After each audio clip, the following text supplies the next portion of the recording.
Some moments are so close they almost shatter every boundary you've built.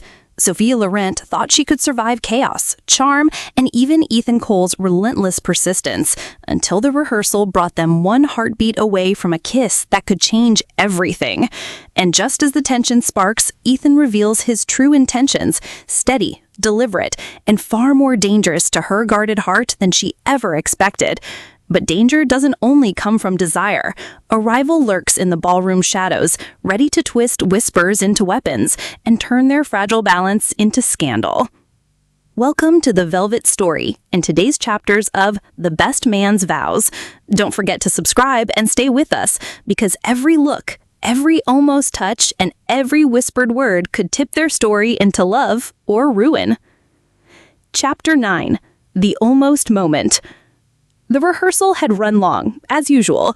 Sophia Laurent wiped her palms on a napkin she'd tucked into her clutch, mentally tallying all the small fires she had extinguished that day. Misplaced floral arrangements, a flustered flower girl, two very confused ushers. And yet, despite the chaos, she had kept her composure.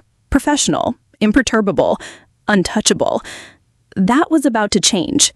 Ethan Cole appeared beside her as she adjusted the place cards, leaning casually against the table. "You look tired," he observed, voice low and teasing. Sophia straightened immediately, annoyed at the note of concern.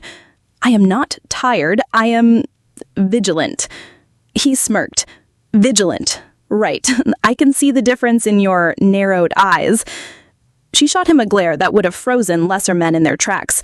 Ethan, of course, merely leaned closer, his presence encroaching in a way that made her pulse accelerate, despite her careful control. "Do you ever stop?" she asked, almost pleading. "Stop noticing you? Not until you allow me." Sophia felt her breath catch. The words were simple, direct, yet layered with meaning. She wanted to step back, to reassert control, but her body betrayed her, leaning slightly toward him despite herself. A sudden crash interrupted the moment. "Oh no!" a bridesmaid cried. The flower girl had tripped over the aisle runner, scattering petals everywhere, entangling the ribbon bouquet. Ethan reacted instantly, dropping to one knee to help untangle the small girl. Sophia followed, crouching beside him. Their hands brushed. For one suspended heartbeat, the world fell away. Sophia felt warmth spread up her arm, up her neck, into her chest. She looked up at Ethan, whose eyes held her steadily, patiently. A silent question there. "Do you want this too?" Her heart thumped in response. He leaned closer under the pretense of steadying the flower girl. Their faces were inches apart. Sophia's mind screamed boundaries, restraint, discipline.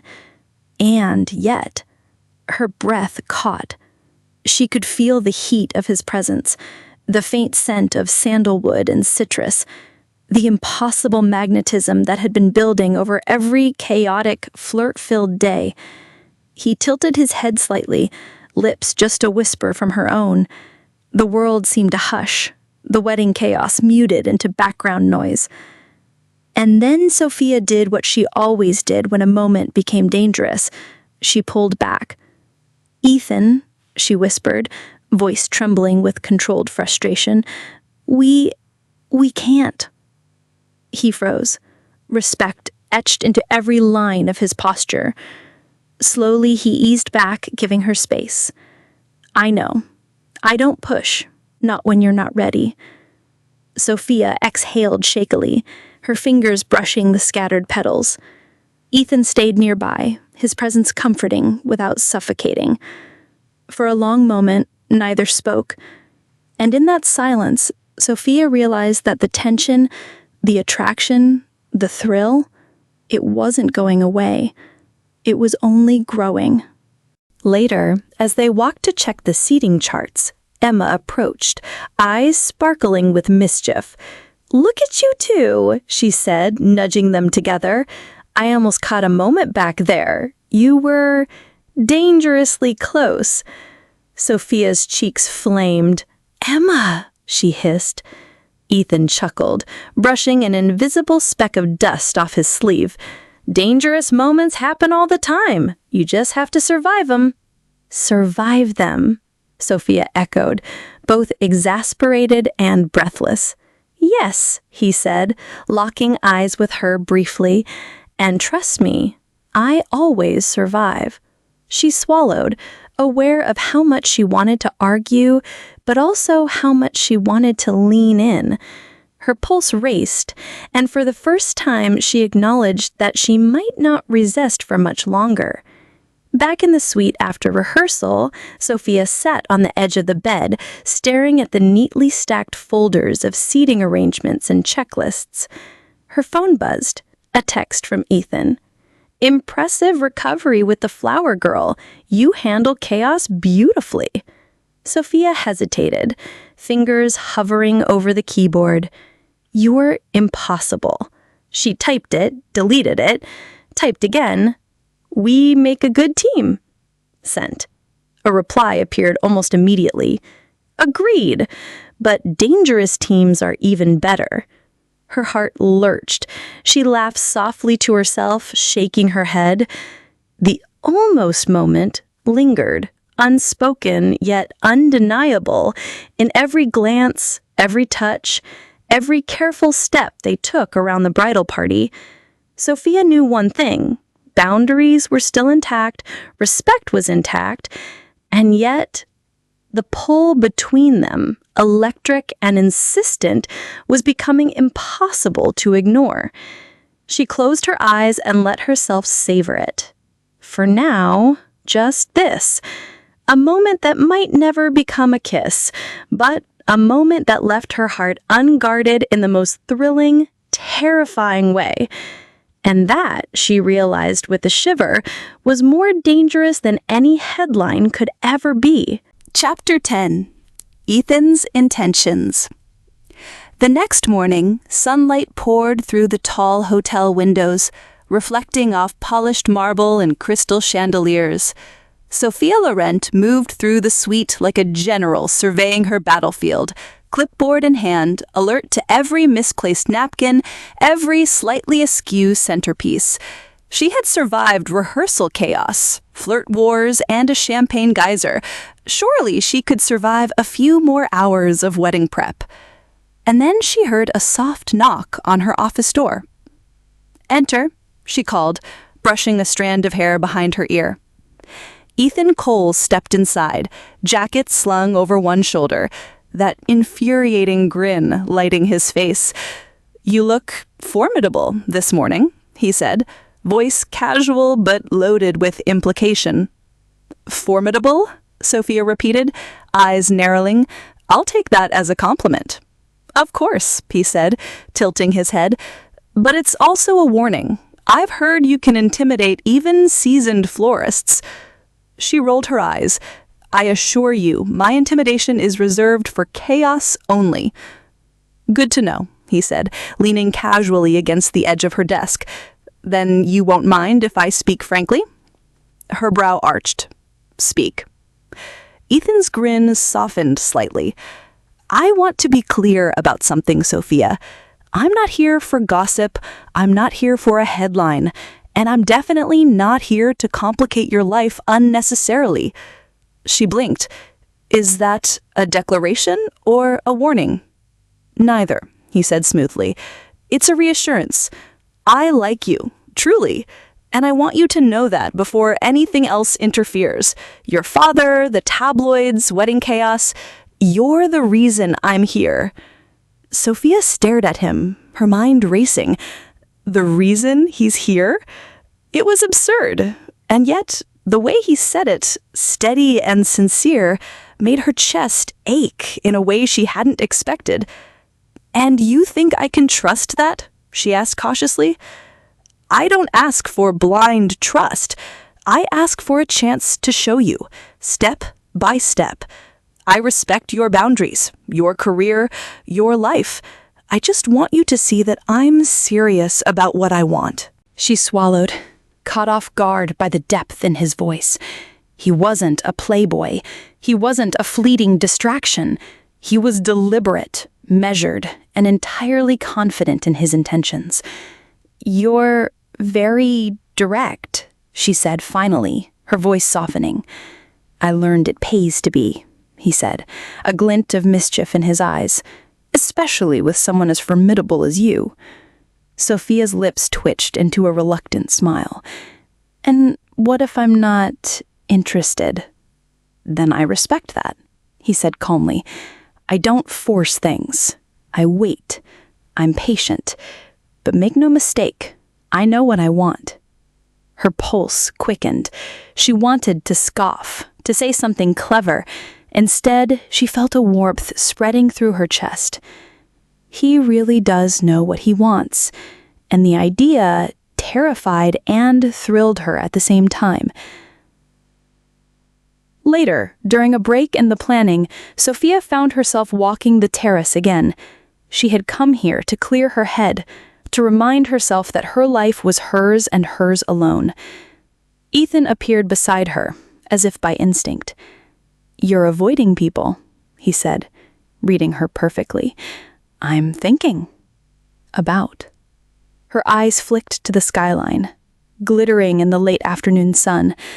"About balance, responsibility, chaos, everything I've learned to control."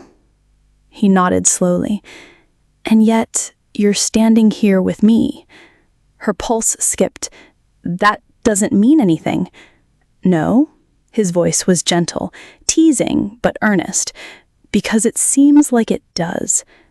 She turned to face him, resisting the urge to take a step closer. "Ethan, you can't make me make you feel," he finished for her, voice soft. "I'm not trying to. I'm just being honest. You don't have to do anything. Not now, not ever.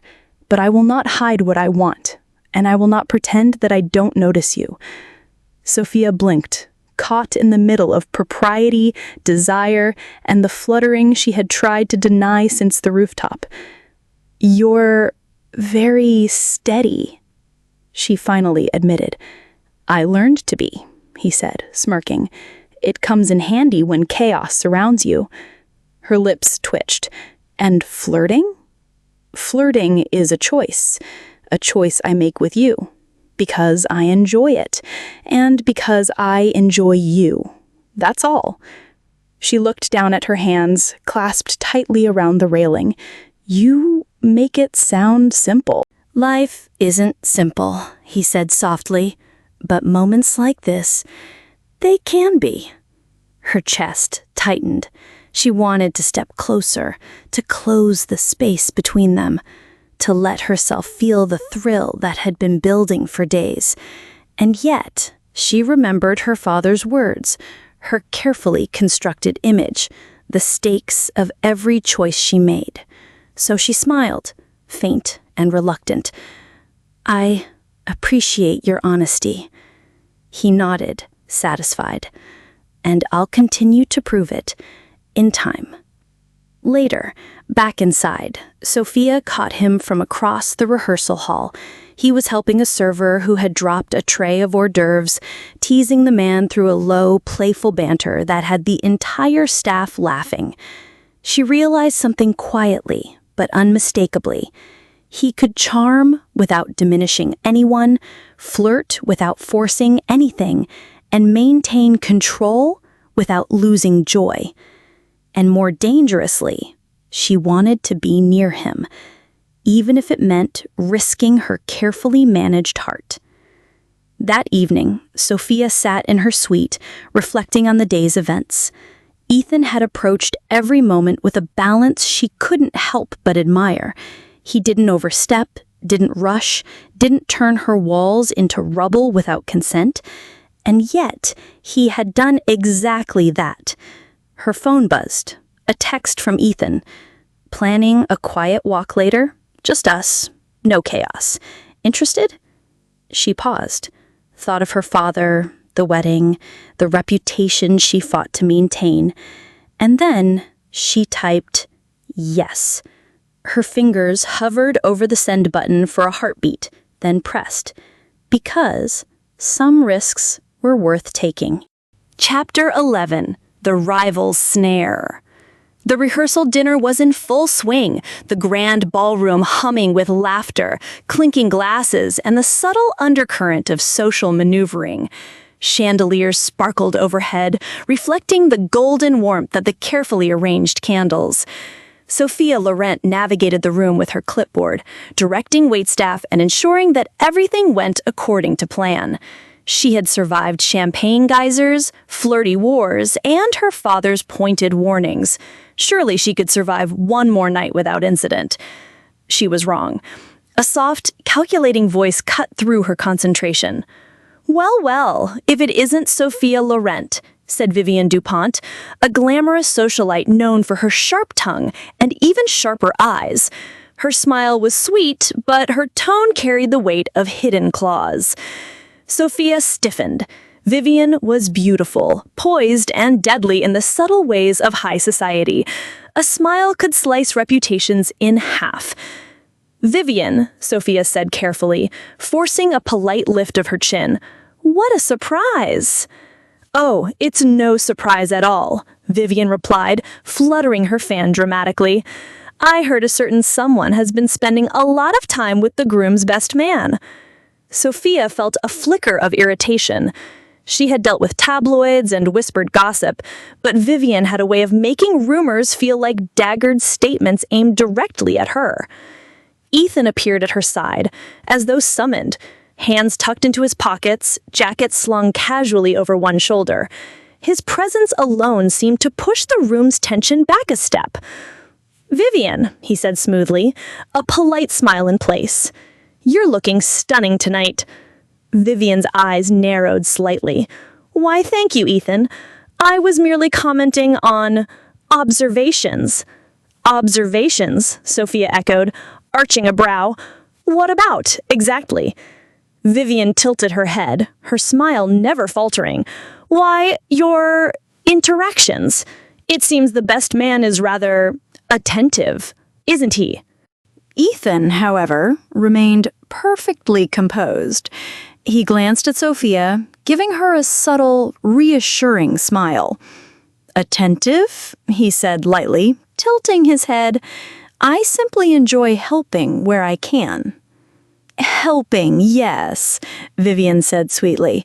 "But one wonders, how long will that assistance remain purely professional?" Sophia's pulse quickened. She wanted to retort, to cut Vivian down with precision, and yet she felt a small flicker of unease. Is he serious? Ethan sensed her hesitation. Without raising his voice, he stepped slightly closer to her. "Vivian, I assure you, my intentions are clear. Sophia's well-being and comfort are my priorities. Nothing more, nothing less." Vivian's smile faltered just slightly, though she maintained her composure. "How noble, and very rare in someone so charming." Ethan's grin returned, subtle and self-assured. Charm can be harmless when paired with respect. Sophia blinked. She had never felt more proud or more flustered than in that moment. He's handling this perfectly. Vivian gave a delicate laugh, bowing her head ever so slightly.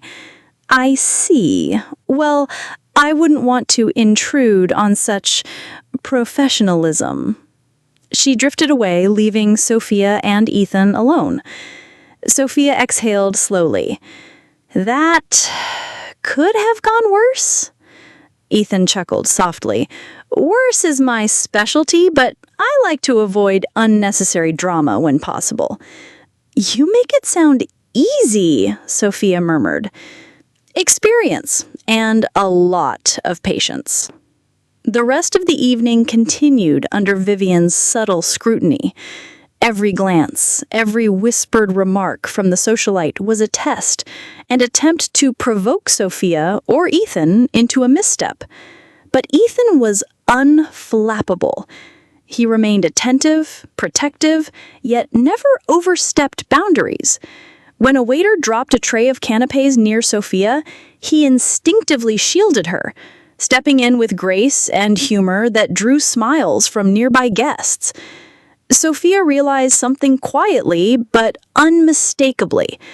She could trust him, not just with small gestures, but with her reputation, her dignity, and her heart. Later, as the night wound down, Sophia and Ethan found themselves alone near the terrace doors. The city skyline glimmered beyond glass, a silent witness to their slow-burning connection. "You handled that beautifully," Sophia said quietly. "I could say the same about you," Ethan replied. "You didn't falter. You stayed composed. You impressed me." Sophia felt her heart flutter. "You're very easy to impress," she said, a small smile tugging at her lips. "And you make it very hard not to be," he countered, voice low, teasing but sincere. For a moment, they simply stood there, the sounds of the party muted behind them, the city lights sparkling like distant stars. Sophia felt the tension, the thrill, the pull of something inevitable building between them. But just as her heart leaned forward, a gentle chime from her phone reminded her of reality, schedules, responsibilities, the wedding, her father's warnings. She straightened, putting up her usual wall. "We should check on the guests," she said, voice steady. Ethan nodded, a subtle smile playing on his lips. "Of course, but remember." He let the words hang, unspoken, yet heavy with meaning. Sophia knew exactly what he meant. He would wait. He would respect boundaries. And yet, he would not hide what he felt. And for the first time, she allowed herself to believe that maybe, just maybe, she wanted the same thing. An almost kiss left Sophia trembling. Ethan's honesty left her shaken, and Vivian's venomous whispers left her exposed. The walls Sophia has fought so hard to protect are beginning to crack, and Ethan is there, steady, patient, unflinching. But how long can she resist a man who knows exactly what he wants and isn't afraid to prove it? This has been The Best Man's Vows, only here on The Velvet Story. Make sure to subscribe and return for the next chapter, where temptation sharpens, alliances shift, and Sophia must face the most dangerous choice of all: trust her heart or protect it.